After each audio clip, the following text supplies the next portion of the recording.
I'm slow, right? Mentally. Oh my God, mentally, okay. I'm talking about I'm slow in the boxing ring, right?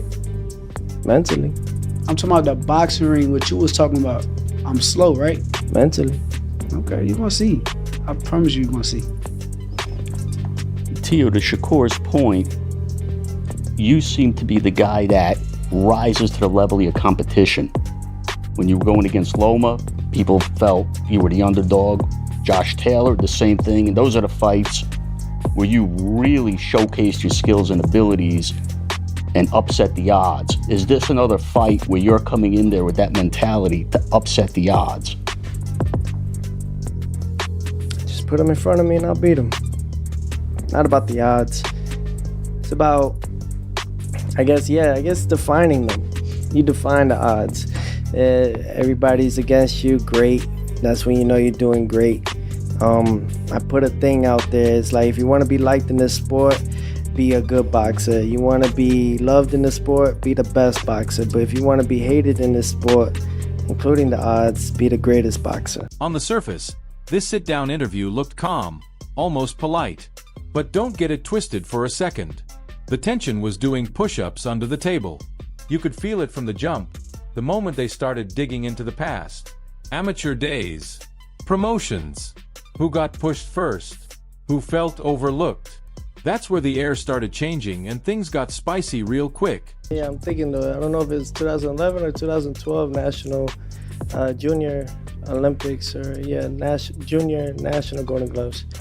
And I remember seeing him. He was wearing a white tank top. I think it was red and white trunks. And he was just whooping on dude bad.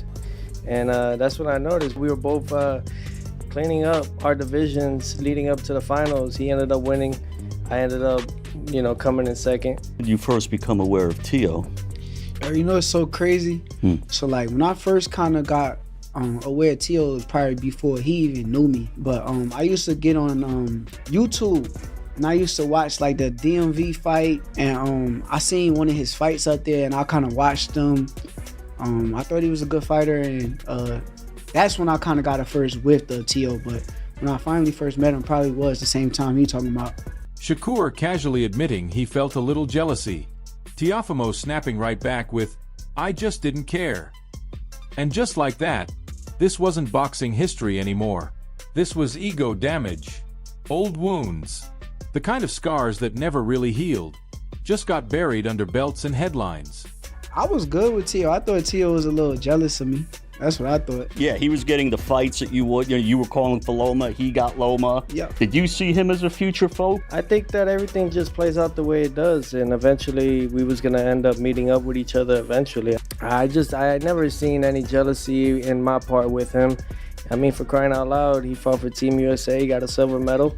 And, not during them times though, and bro. The whole thing not was during them times. pushed. I'm speaking on the times where I felt like you had a push start. You got the you used to be ahead of me far as like ESPN only like black fighters and all that kind of stuff. And when you said that, I kind of felt like it was a shot at me. So I felt like it was a little bit of jealousy. No, I just didn't give an F. That's all. Cool. Just didn't give an F about it. Then Teofimo starts talking about making Shakur quit, maybe even knocking him out, and you can literally feel the room tighten up. Like everyone leaned in at the same time. Shakur's response though? Ice cold. No yelling. No theatrics. Just deadly calm. Basically saying, "You really think I'm slow?" And that's one of those lines that ages very badly for somebody by fight night.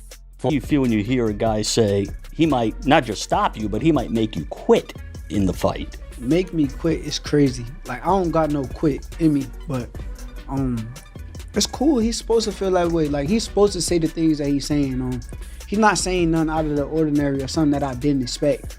Only thing that I kind of took away, he got on a podcast, I want to say, he said that I was slow. And that's the part where I'm like, okay, he's going to be very surprised come fight night, to where it's like, you really thought I was slow? Like, is that something like you put in your brain and thought it was about to come out there and work? Teofimo sounds like a man defending territory. Like this is his house and somebody's touching the furniture. Shakur sounds like a guy who's waited years for this moment and genuinely doesn't care whose house it is. If it got this sharp sitting across a podcast table, imagine what 12 rounds in the ring feel like when words stop working. You gonna beat me? No, what are I we know what talking I'm about? gonna do. I know what I'm So gonna do. you gonna erase my name? I know what I'm going to do. This 140. Basically, what I'm trying to let you know right? is that boxing ain't gonna allow it. But how boxing not gonna allow it? It won't. How? Cause now you facing me. Oh shit! I'm so scared. I'm frightened. I'm scared for my life. I'm facing you. That shit don't move me, bro. I can't wait to see you. I've been waiting on this. Yo, I don't know how you don't understand. I've been waiting on this moment forever. Like, it's been years and years for this moment right here. You gave me the opportunity. I appreciate you for that. But come with it. Facts. And while all that tension is simmering on camera, here's the part that should really have Teofimo paying attention. Shakur isn't talking. He's relocating. He's up in Colorado Springs at D1 training, breathing that thin air, stacking rounds where fatigue doesn't negotiate and bad habits get exposed fast. That's Crawford country. And you don't go there for vibes. You go there to sharpen.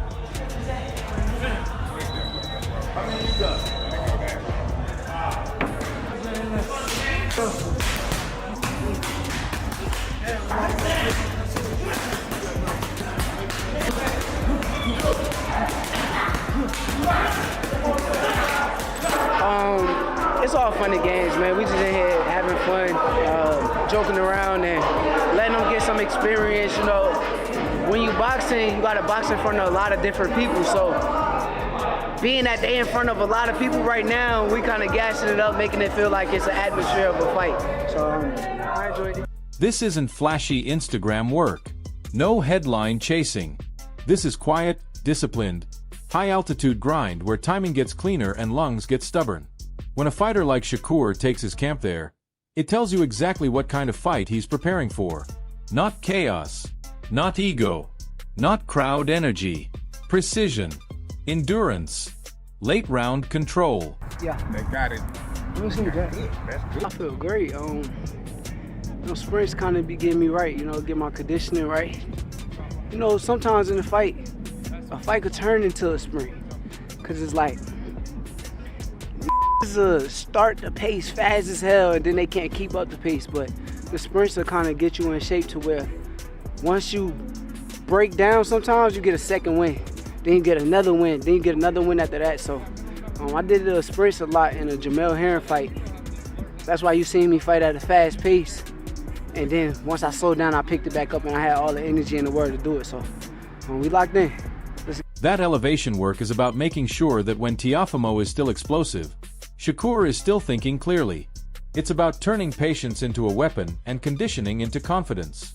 So while Teofimo is talking dominance and territory, Shakur is stacking invisible advantages, building the kind of engine that doesn't show up in trash talk, but shows up when the rounds get uncomfortable. And that's the scary part, because when the talking stops, altitude doesn't care. So far, it came going great. We about a month away from fight day. Everything going according to plan. Court look great, man, great. He getting the rounds in. Everything going according to schedule. We coming for the victory. You know, me as a trainer, I don't train to go the distance. I think that's wear and tear on the body.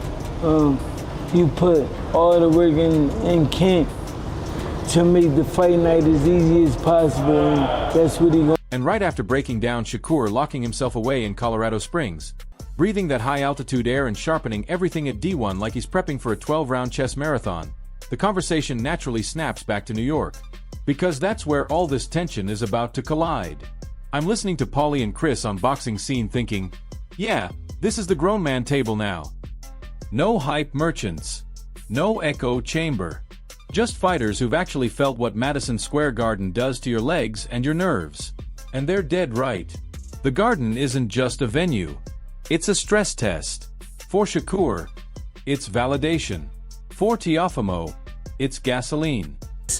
Teofimo is at his most dangerous when he's counted out. And this is going to be one of those fights where he's going to be counted out. Because Shakur is looked at by and large as the guy who can dominate boxing in this generation, right? It's just a matter of him getting the opportunity. I myself have felt that he's the guy who could and should be dominating boxing if he gets the right matchups.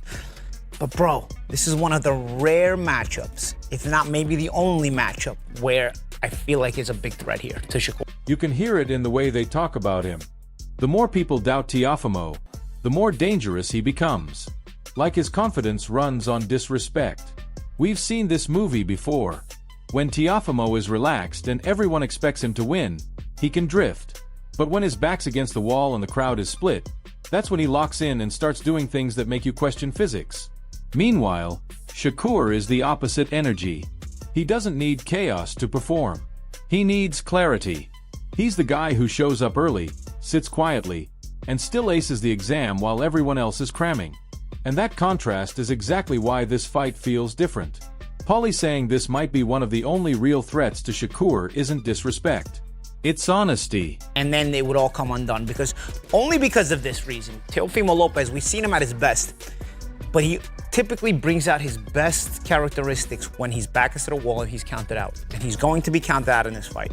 By and large, people are going to side with Shakur in this fight to win the fight because he's the more consistent fighter, he's the more class fighter overall, and he's just so good. But Teofimo has a way, when you're so good and he knows you're so good and everybody feels like you're gonna... Shakur might be the cleaner, more consistent fighter. But Teofimo is the rare variable that doesn't behave predictably. He can rise to moments in ways that mess with logic, timing, and betting slips. And I love how they framed New York itself as part of the fight, because it is. This isn't Vegas, where everything's controlled and polished. This is MSG, where booze feels personal and cheers feel like pressure. Teofimo hears that noise and sometimes turns it into fuel. Shakur hears that noise and tunes it out like background static. Two totally different operating systems. Same ring. And the odds conversation just adds... Can't boast us, he was not good. He did not, it was not a good night. Oh, like a street fight. Yeah, it was shots. And I think I was a guest on that, on the call for that show. And I said, I got one guy fighting with ego and I got one guy fighting with discipline. And that's what it was, because he just went out there and was just trying to knock him out from round one. And it was not working out well. Now, is he going to do that against Shakur? Absolutely not. But also, we've seen him struggle with guys like Jermaine Ortiz. We've seen him struggle with, who was the Canadian guy who, I mean, not that he struggled, but he failed to really impress. Sandor Martin. Sandor Martin, another one. On paper, this is another fight Shakur should win. Cleaner, smarter, less volatile. But boxing doesn't happen on paper. It happens in moments. And Teofimo lives for moments. That's the danger. That's why this fight feels necessary.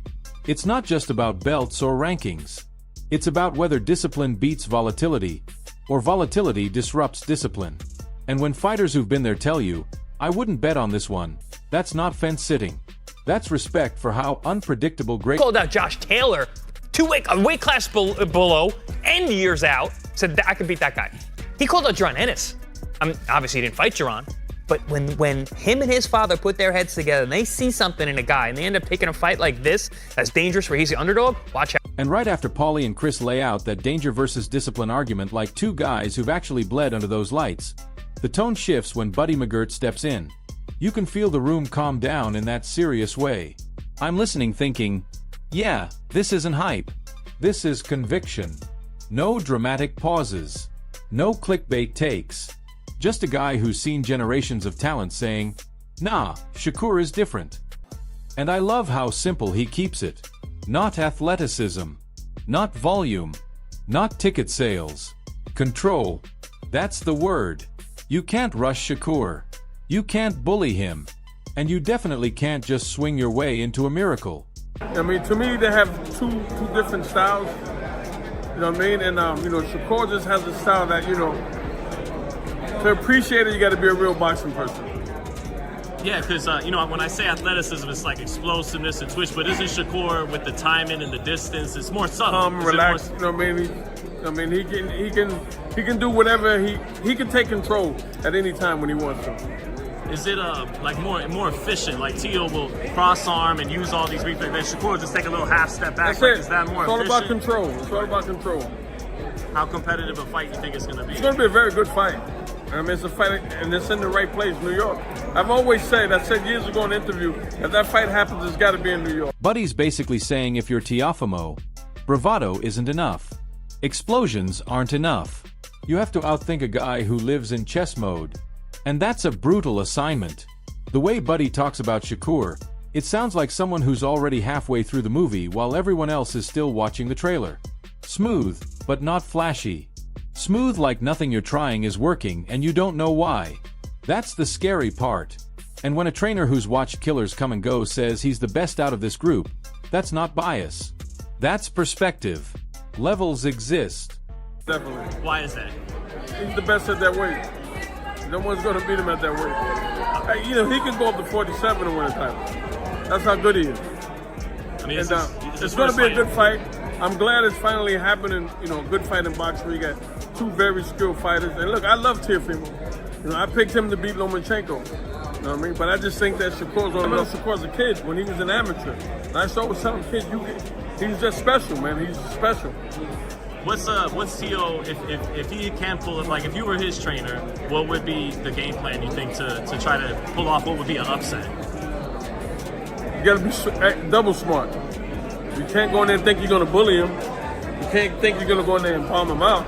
You got to be extra smart. The call's on point, man. You got to be just as on point as he is. And that takes a different level of concentration. Unanimous decision then for Shakur? I don't know, man. I don't know, but I see him winning. I see Shakur winning, definitely. Who do you see impresses you just a little bit more? I know they're both excellent. Haney Shakur. or Shakur? I mean. Shakur. But